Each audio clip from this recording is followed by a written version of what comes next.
Welcome to Local SEO Tactics, the show where we bring you tips and tricks to get found online. I am producer Caleb Baumgartner, here with a Q&A episode where we answer your listener questions. Today, Bob, Jesse, and Sue tackle a question about website design. Are you looking for a potential redesign on your website and wondering whether to look for a designer with SEO experience or a designer with experience for your particular business niche? Bob, Jesse, and Sue weigh a variety of factors regarding web design and SEO to help you make a decision about your business website. Do you have a question for the team? Visit us at localseotactics.com/questions to leave us your questions. Thank you for listening and enjoy the show.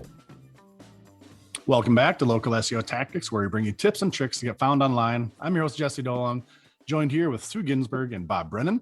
Hello. Hi. Anybody who tuned into the last episode, hopefully do these in sequence. Bob's joining us on the front side. There's no late entry here coming in with a Zoom ding. We get you the whole episode here. So before we get going here today, I don't think we've seen you in this town before, Sue. Where the heck are you? Coming to you today virtually from Boston, Massachusetts. That's the Boston skyline. Looked for Matt Damon, couldn't find him. I like them apples. Sorry. That's right. Because the question that we are going to discuss today is a question from a listener and client who is in the Boston area, has a great medical spa there, and raised this very good question. Is it better to have a website done by a business with niche experience in their industry or by somebody who has SEO experience? Great and relevant question to many of us looking at redoing our website or building a new website. This is we don't have to say his last name. This is David, right? Yes. Shout out to David. We know he's probably going to catch this episode eventually here. So yeah, That's right. He's the inspiration. So today's quote of the day, before we get to the question, is Phil Knight: "Play by the rules, but be ferocious. Just do it." So yes, that's the quote of the day today. And asking this question today, why? Well, we want to clarify the best way to choose the right web developer for you to update or create your new website. Lots of choices out there, confusing to know what's important, what matters for the role you want your website to play. So again, when you're thinking about updating or even creating a new website, think about the role you want your website to play.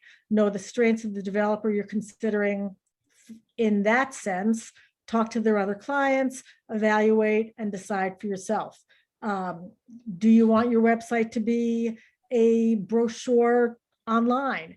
Do you want it to be your best salesperson? Do you want it to be educational? There are different roles your website can play. It's most likely your biggest marketing investment, worth taking the time to think about, what do I want my website to do? And then look at, choose, evaluate, and work with the developer that works best for you for what you want to accomplish. And why do you want to even do that? Because you will get a website that you are proud to send people to, and one that will work hard for you in whatever role it is that you have decided you want your website to play. Yeah. So just a quick story here.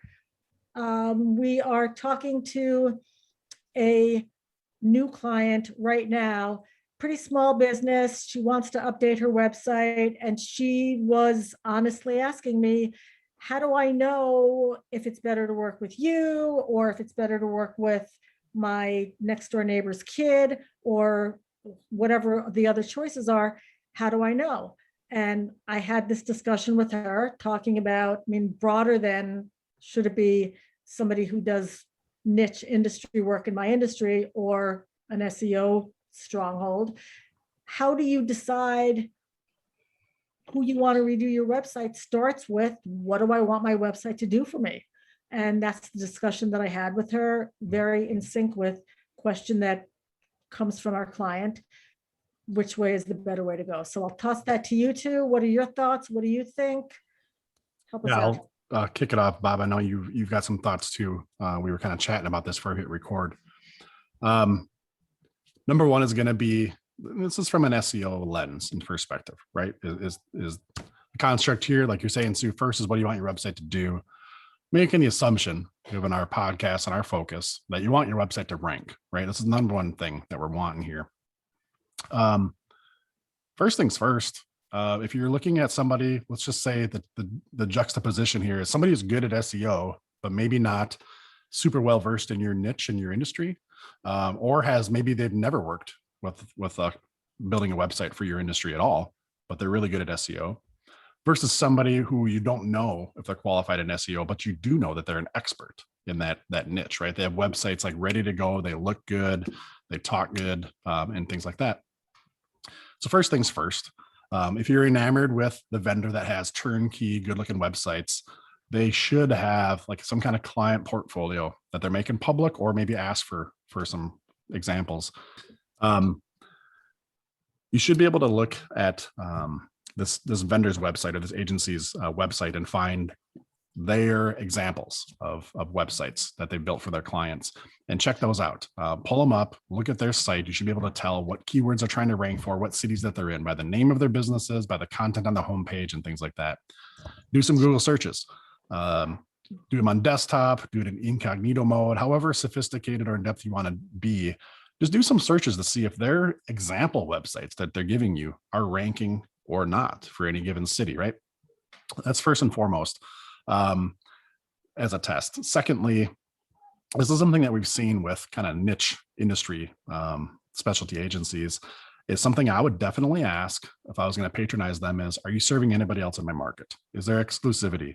Like if you're just really good at auto repair websites, is there anybody else in town you're already working with, right? Because I'm going to be competing with them in this digital space.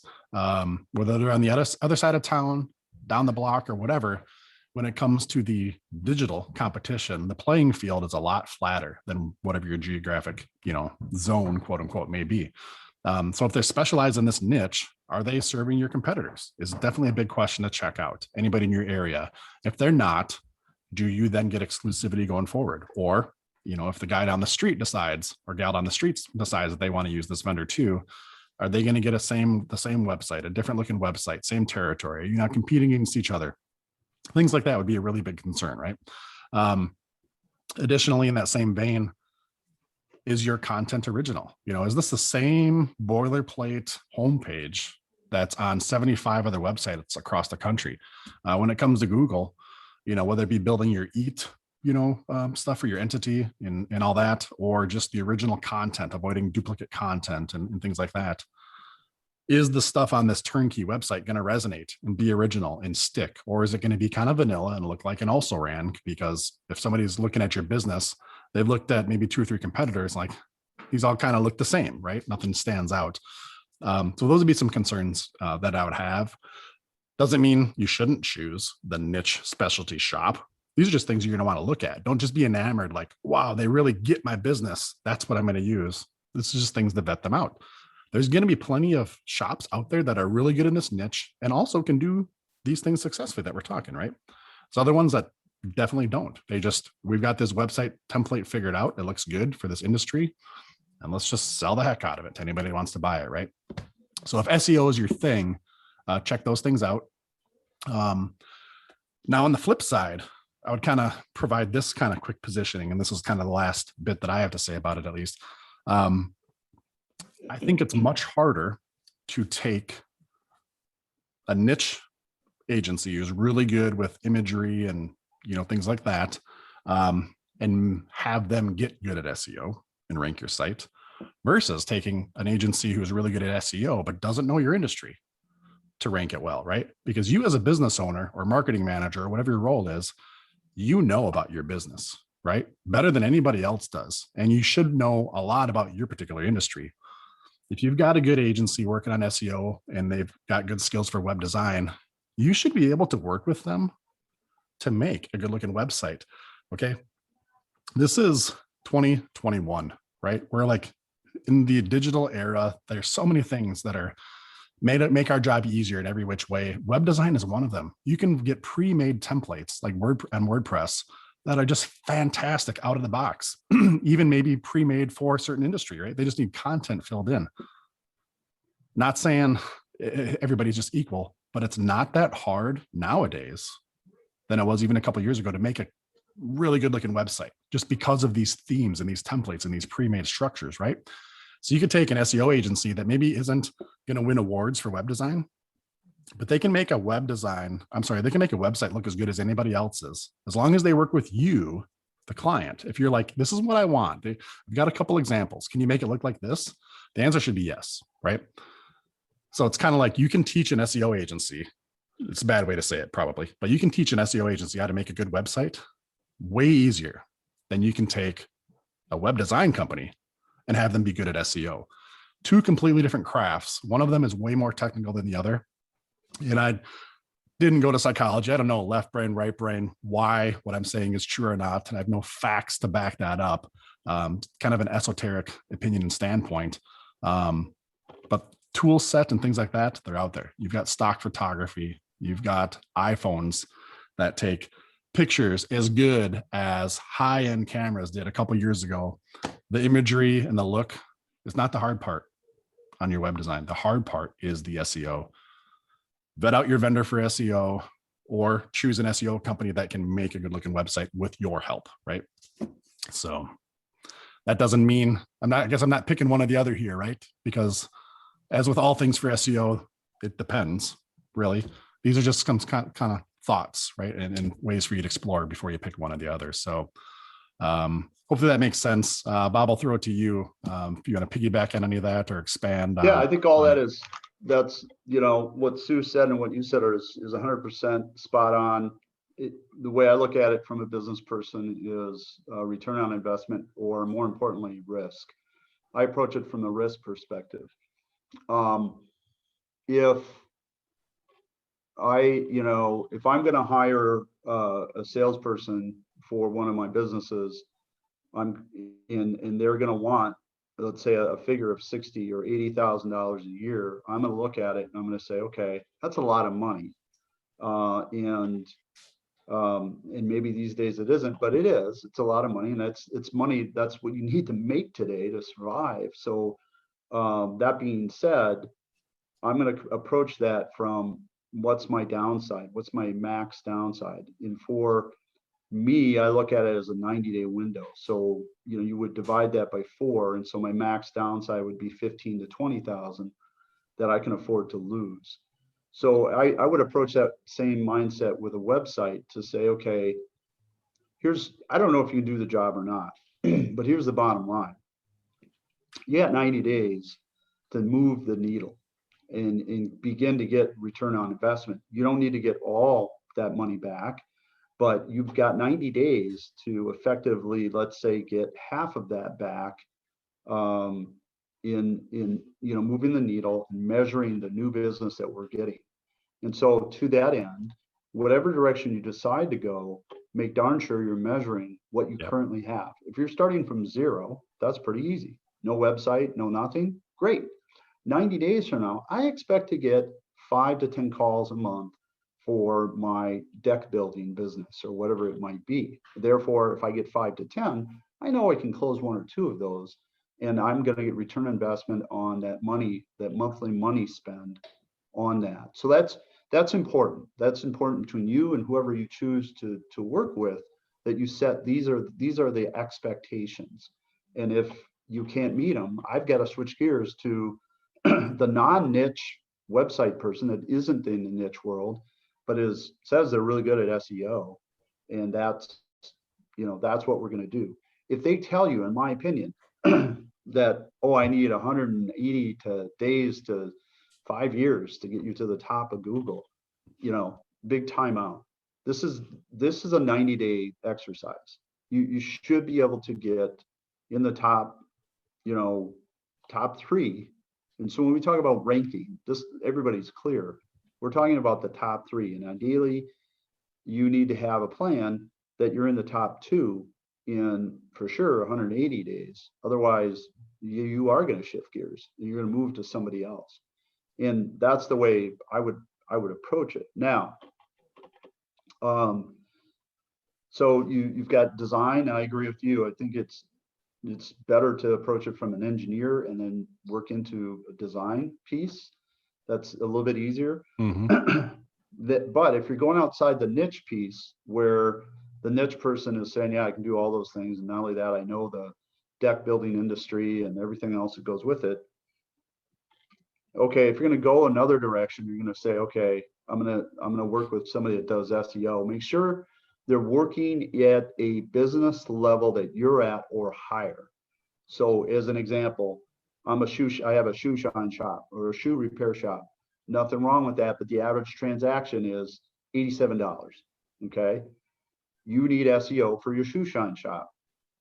Not going to be too terribly difficult, but if somebody is offering to give you SEO, provide you SEO services, is operating at a plastic surgeon level and working with plastic surgeons and lawyers and things like that, a very competitive and high transaction situation where each transaction is in the thousands of dollars. And they're willing to do it at a price point that you can afford. You might want to consider them because it's, you know what I mean? It should be a piece of cake, Yep. slam dunk. You know, they can figure out the content, they can figure out everything else and make it happen. So that's kind of my quick 2 cents on it, is to make sure that if they are niche, that's okay. What other niches are they working? Are they working on niches that are a higher threshold sales transaction than what you have? Then you're probably okay in terms of SEO and everything else. But if they're in this weird niche for garden gnomes, and we're really good at websites for garden gnomes, that's not really gonna, that's only gonna take you so far. Might not So, translate in other industries. Yeah. right. So setting those expectations, the goals, the boundaries, setting the metrics. In other words, we're talking phone calls and emails here. We're not talking traffic. Traffic at the end of the day doesn't pay the bills.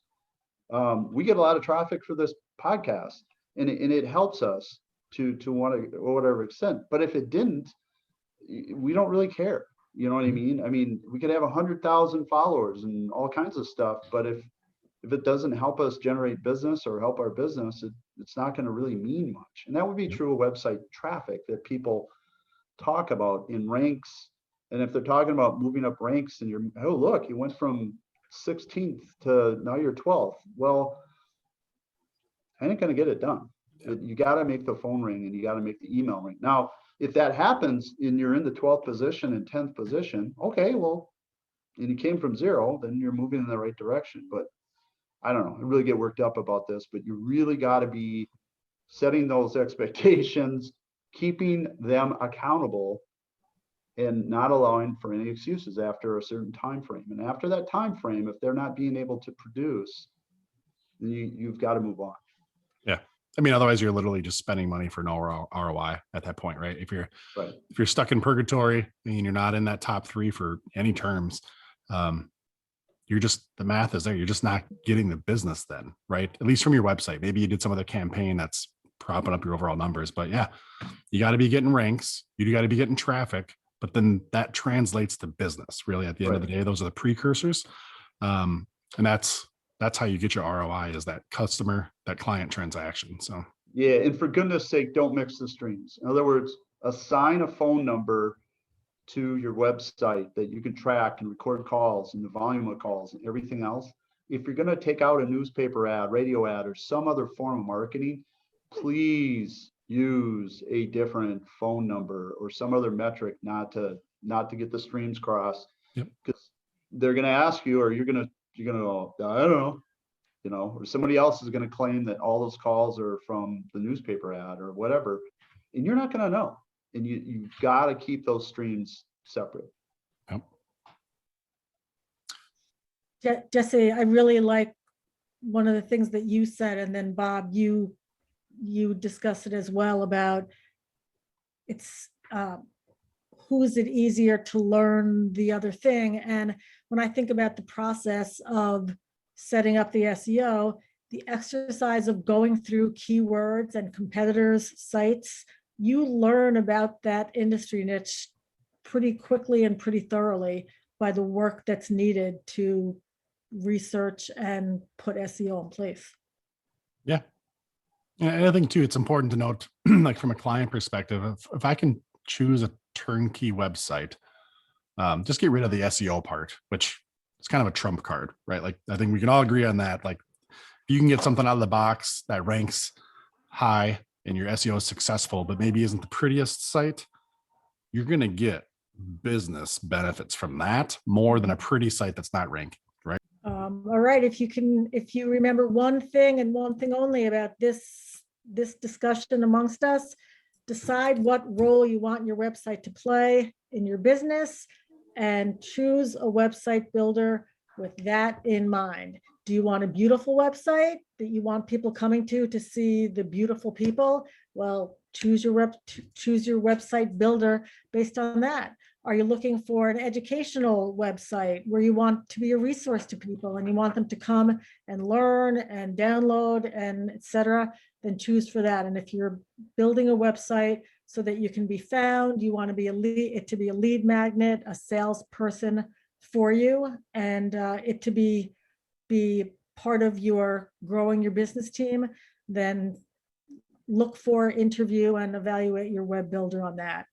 So that's meaning SEO at the end of the day, really, right there on that last one, just to be clear. So that's right. For sure. That's right. So again, if we go back to the quote for this episode, play by the rules, but be ferocious, Phil Knight, father of Just Do It, then I'd also add, know what the rules are and know what's right for you, because it's going to be different for everybody depending on what you want. I think that ties into something, Bob, you've said before too, and we use all the time now, is that's what we're doing in SEO. It's Google's game. We're just playing on their board, right? They're making the rules. And I think all that applies right there too. So, all right. So awesome questions. Again, David, thanks for being the inspiration for this topic. And he probably is hearing a lot of similar stuff that was sent via emails on the same topics, because a lot of the same points here. Anybody else out there, if you got a question, again, if it's big or small, technical or not, whatever it is, we'd love to hear it so we can answer it on the show. If it's a challenge you're having, other people are having it too. So reach out to us, go to localseotactics.com. Down the bottom left corner, click the button to submit a question. You can either send it over or you can call it in. If you do call it in, we'd love to play your audio on the show, and then we're going to send you off a free t-shirt. So if you're interested in that, we would love to get it from you. All right, guys, any other quick thoughts, or should we wrap it up? Good to go? Good. All right. That does it for this episode. Thanks for tuning in, everybody. Catch you on the next one. Bye.